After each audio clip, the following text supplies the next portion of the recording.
Welcome to the Slop Temple. We pray this video helps. You start by importing the clip and isolating the audio track so you can hear changes clearly. Open the layers waveform and solo the audio. This reduces distraction. Make sure sample rate is correct, 44, 1 or 48 kHz, because After Effects reflects that in effects behavior. Once done, duplicate the audio layer as a safety copy and trim noise-only sections for testing. This lets you apply changes non-destructively and audition results quickly, which saves time when you move to noise reduction. Next, you'll add a noise reduction effect. After Effects remove grain or a plugin like iZotope RX works well. Start with moderate settings, lower reduction, higher threshold, and use spectral smoothing to avoid artifacts.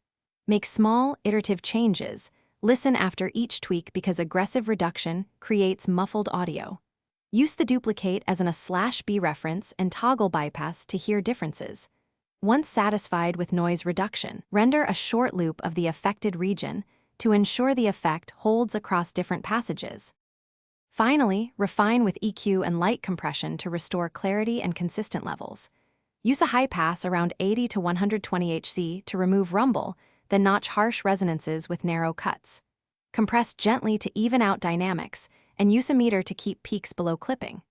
Once done, export audio only or render the composition with your video.